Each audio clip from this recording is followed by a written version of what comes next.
이스라엘 자손 온 회중이 그 광야에서 모세와 아론을 원망하여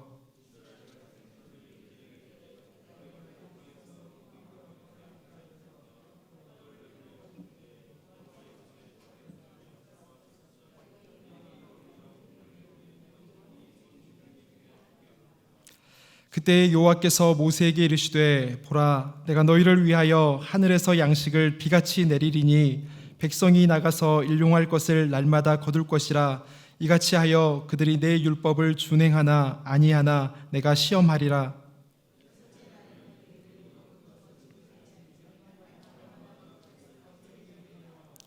모세와 아론이 온 이스라엘 자손에게 이르되 저녁이 되면 너희가 여호와께서 너희를 애굽 땅에서 인도하여 내셨음을 알 것이요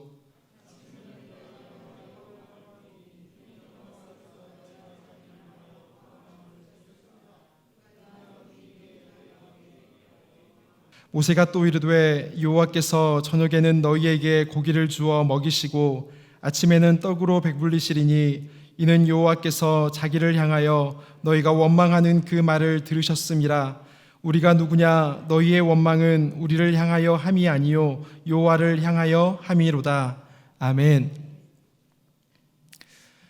아이들은 점점 자라면서 혼자 걷는 법을 배워갑니다.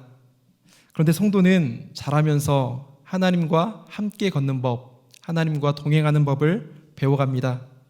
그리고 광야는 하나님과 함께 걷는 법을, 하나님과 동행하는 법을 배워가는 가장 좋은 훈련의 장소이고 가장 좋은 훈련의 시간이라고 할 수 있습니다. 이 시간 혹여라도 광야의 시간들을 지나고 계신 성도님들이 계시다면 말씀 안에서 위로를 얻으시고 또 새 힘을 얻으시는 귀한 은혜가 있기를 간절히 소원합니다. 우리가 잘 알고 있는 것처럼 하나님은 애굽에서 고통받고 있던 이스라엘 백성들을 불쌍히 여기셔서 구원의 은혜를 베풀어 주셨습니다.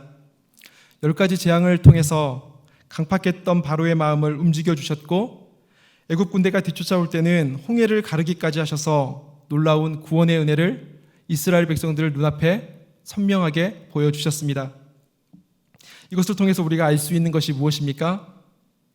하나님은 우리가 도무지 상상할 수 없고 꿈꿀 수도 없는 그런 방법을 통해서라도 당신의 백성들에게 반드시 구원의 은혜를 베풀어 주신다라고 하는 사실입니다. 이처럼 놀라운 구원의 감격, 구원의 기쁨을 가지고 이스라엘 백성들이 이제 약속의 땅 가나안을 향해서 힘찬 발걸음을 내디뎠습니다. 홍해를 지나서 백성들이 가장 먼저 도착한 곳이 어디일까요? 지도를 한번 보시겠습니다. 지도를 보시면 이스라엘 백성들이 홍해를 가르고 지나서 가장 먼저 도착한 곳은 15장 22절 말씀에 보시는 것처럼 수르 광야에 도착했다라고 나오고 있습니다. 200만 명이나 되는 사람들이 광야를 걷고 있었으니 얼마나 더웠겠습니까? 게다가 마실 물도 없었으니 고생이 말이 아니었을 것입니다. 3일 길을 헤매다가 어렵게 샘 하나를 발견했는데 그 샘 이름이 무엇입니까? 마라라고 나와 있습니다. 마라는 쓰다, 괴롭다 이런 뜻을 가지고 있는 히브리 말인데 이 샘에서 나오는 물이 도저히 마실 수가 없을 만큼 그렇게 썼다라는 것입니다. 그렇다면 이 쓴물 앞에서 목말라 하던 이스라엘 백성들이 취했던 행동 무엇이었을까요? 우리의 고통 소리를 들으시고 우리에게 구원을 주신 하나님, 우리를 구원하시기 위해서 홍해를 가르기까지 하신 하나님 아버지, 우리에게 지금 물이 필요합니다. 그러니 우리에게 먹을 물을 주셔서 저희를 살려주시고 저희를 구원해 주시옵소서. 이스라엘 백성들이 하나님 앞에 이렇게 기도를 했을까요? 앞서 말씀을 드렸던 것처럼 이스라엘 백성들은 이미 하나님의 은혜를 경험했던 하나님의 백성들입니다.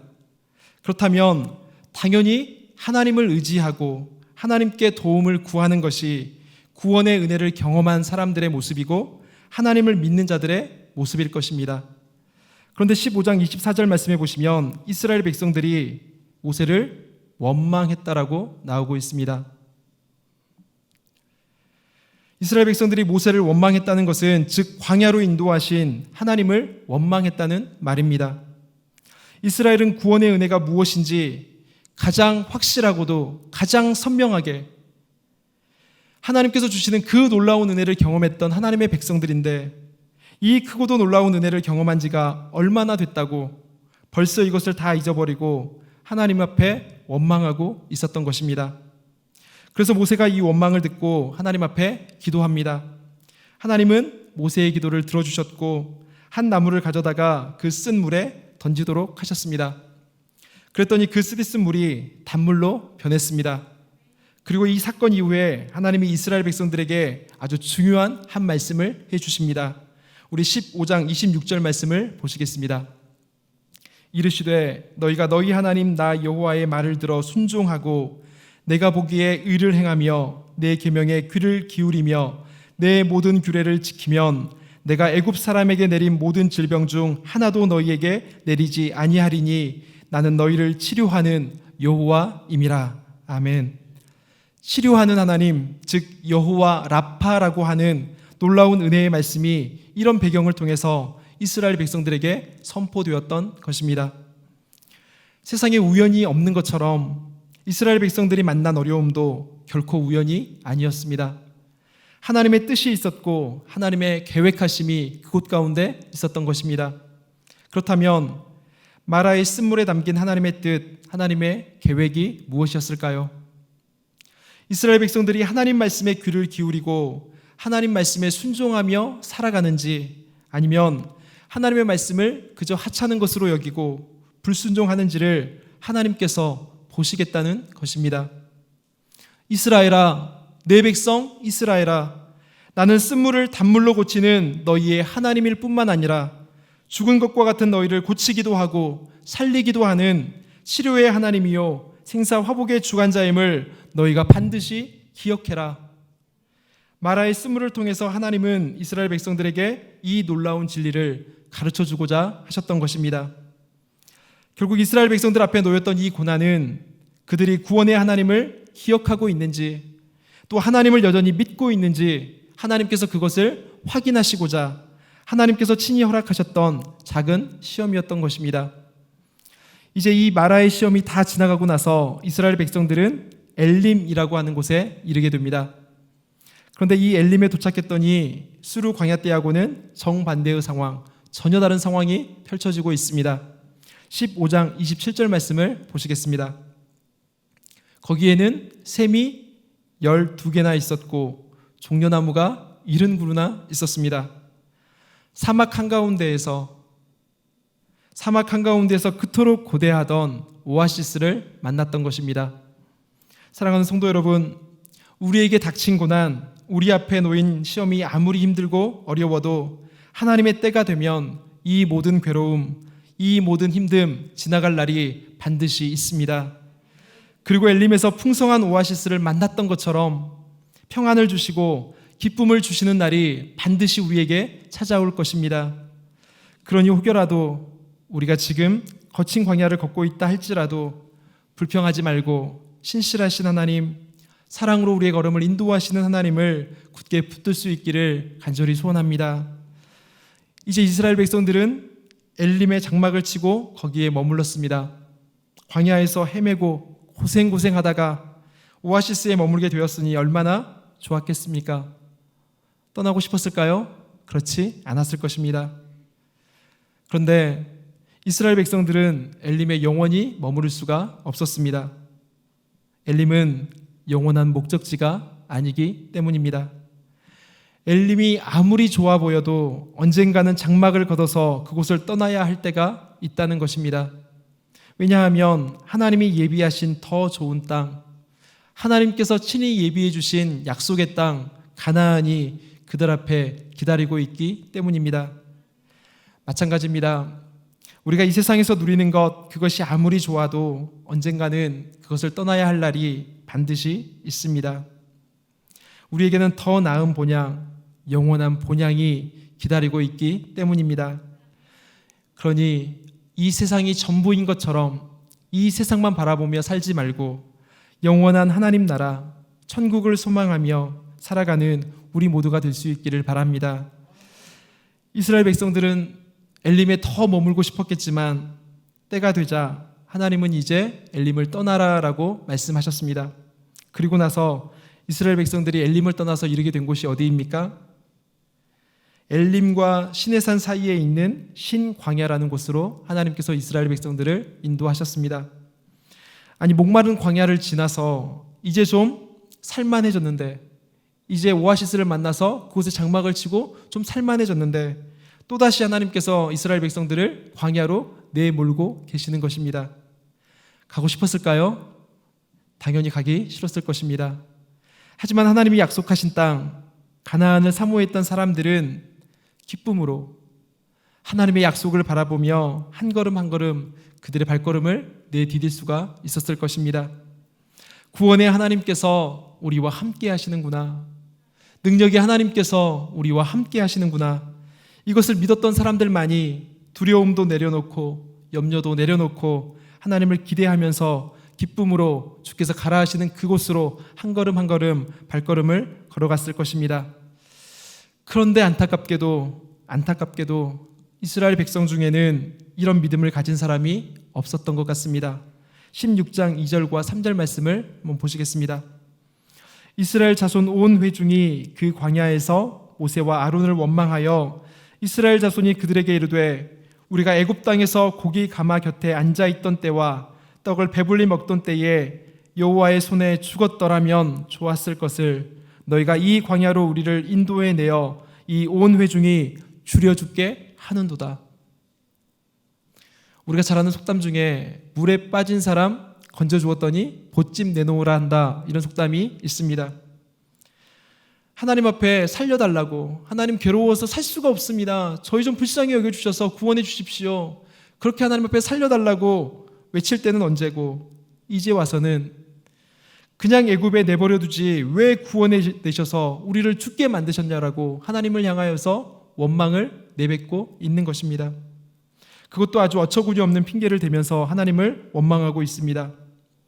잘 한번 생각해 보십시오. 이스라엘 백성들 애굽에 살 때 신분이 무엇이었습니까? 종으로 살았습니다.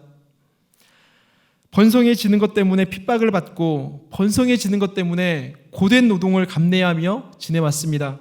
어떻게 고기 가마 곁에서 가만히 앉아 있을 수가 있었겠습니까? 또 어떻게 고기를 양껏 먹고 떡을 배불리 먹을 수가 있었겠습니까? 이것은 자신들의 불평을 정당화시키기 위해서 그들 스스로가 기억을 왜곡하고 있는 것입니다. 뿐만 아닙니다. 하나님은 이스라엘을 살리려고 구원하셨던 것이지 죽이려고 구원하신 분이 아니십니다. 죽이려고 하셨던 적이 단 한 번도 없습니다. 그런데 그들 스스로 구원의 하나님을, 살리시는 우리 하나님을 오히려 죽이시는 분으로, 죽이시는 하나님으로 왜곡하고 있는 것입니다. 왜 그랬을까요? 이스라엘은 그토록 놀라운 구원의 은혜를 경험했지만 하나님에 대한 믿음이 없었기 때문입니다. 그래서 걸핏하면 불평하고 원망하고 시험이 닥쳐올 때마다 하나님을 무자비한 분으로, 무자비한 하나님으로, 사랑이 없는 하나님으로 스스로 왜곡해버리고 말았던 것입니다. 하나님으로부터 받은 은혜를 기억하는 것, 그것이 바로 은혜입니다. 하나님께서 우리에게 주신 은혜, 하나님께로부터 받은 그 은혜를 기억하는 것, 이것이 바로 믿음입니다. 그런데 이스라엘 백성들은 시험 앞에서 은혜를 잊어버렸던 것입니다. 하나님의 마음이 얼마나 아프셨겠습니까? 하나님의 마음이 얼마나 안타까움으로 가득하셨겠습니까? 그런데도 하나님은 이스라엘을 끝까지 붙들어 주셨습니다. 은혜를 거두지 아니하시고 하나님이 어떠한 분이신지를 다시 한번 이스라엘 백성들 가운데 친절하게 따뜻하게 가르쳐 주셨습니다. 하늘로부터 내리는 양식, 지금껏 단 한 번도 보지 못했던 그런 양식을 상상도 못할 방법으로 이스라엘 백성들에게 베풀어 주셨던 것입니다. 그래서 만나는 그 이름이 뜻하는 것처럼 이것이 무엇이냐, 단지 그렇게 물을 수밖에 없는 하나님이 주신 신비한 양식이었던 것입니다. 우리는 모두 다 만나의 복을 받기 원합니다. 그런데 우리가 꼭 기억해야 될 것이 있습니다. 그것은 하나님께서 이스라엘 백성들에게 만나를 주신 것은 단순히 그들의 먹고 사는 문제, 세상의 필요를 채우는 그런 문제를 해결해 주기 위함이 전부가 아니었다라고 하는 것입니다. 하나님께서 신비한 음식 만나를 주셨던 목적은 만나를 통해서 이스라엘 백성들을 훈련시키시고 그들을 가르치시고 하나님 나라의 백성으로 온전히 자라나게 하시려는데 그 목적이 있었던 것입니다. 우리 16장 4절 말씀을 함께 보시겠습니다. 그때에 여호와께서 모세에게 이르시되 보라, 내가 너희를 위하여 하늘에서 양식을 비같이 내리리니 백성이 나가서 일용할 것을 날마다 거둘 것이라. 이같이 하여 그들이 내 율법을 준행하나 아니하나 내가 시험하리라. 하나님께서 이렇게 말씀하셨습니다. 그래서 만나를 거둘 때에는 반드시 하나님께서 정하신 하나님의 법칙에 따라서 만나를 거둬들여야 했습니다. 밤중에 내린 만나를 해가 뜨기 전에 아침 일찍 나가서 거둬들여야 했습니다. 한 사람의 한 오멜씩 먹을 만큼만 거둬들여야 했습니다. 오늘날로 말하면 약 2리터에서 3리터 정도 되는 양만, 하나님께서 말씀하신 그 양만 거둬들여야 했던 것입니다.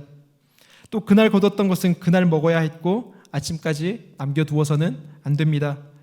특히 안식일에는 만나가 내리지 않기 때문에 반드시 전날에 2배를 거둬서 안식일을 준비하도록 하나님께서 말씀하셨습니다.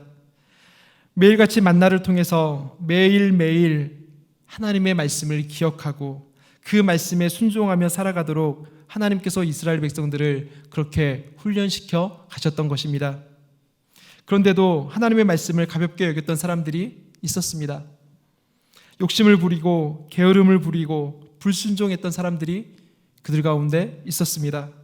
그런 사람은 당연히 후회와 실패를 통해서 말씀에 순종하는 법을 배워야만 했을 것입니다.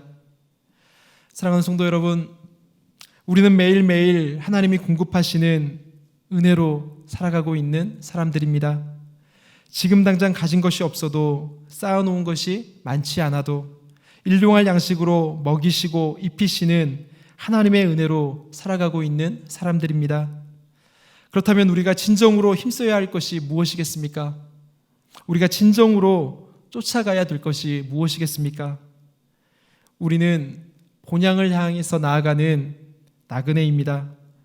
이 세상에서 아무리 많은 것을 움켜쥐고 있고 아무리 많은 것을 쌓아놓고 있다 하더라도 언젠가는 이 모든 것을 내려놓게 하실 날이 반드시 우리에게 찾아온다는 것을 기억하시기 바랍니다. 그러니 영원하지 않은 세상의 것 붙잡지 말고 우리에게 생명을 주는 말씀, 참된 양식이 되는 말씀, 영원한 하나님 말씀 붙잡고 살아가는 우리 모두가 될 수 있기를 간절히 소원합니다. 하나님께서는 이 귀한 은혜를 깨닫게 하시려고 우리를 광야로 이끄실 때가 있습니다. 하나님과 동행하는 인생, 하나님을 누리는 인생은 가진 것이 없어도 불안하지 않고 쌓아놓은 것이 없어도 불안하지 않습니다. 내 모든 삶이 하나님의 은혜 안에 있음을 확신하고 하나님의 공급하심을 날마다 누리며 살아가는 그런 인생이기 때문입니다. 이런 사람들은 16장 6절에서 말씀하는 것처럼 저녁마다 여호와께서 나를 인도하셨음을 깨닫고 범사에 감사할 수가 있습니다. 그리고 7절에서 말씀하고 있는 것처럼 아침이 되면 오늘도 먹이시고 입히실 하나님의 영광을 바라보면서 기대하는 인생을, 기대하는 하루하루를 살아갈 수가 있습니다. 광야는 하나님께서 공급해 주시지 아니하시면 아무것도 얻을 수가 없는 곳입니다.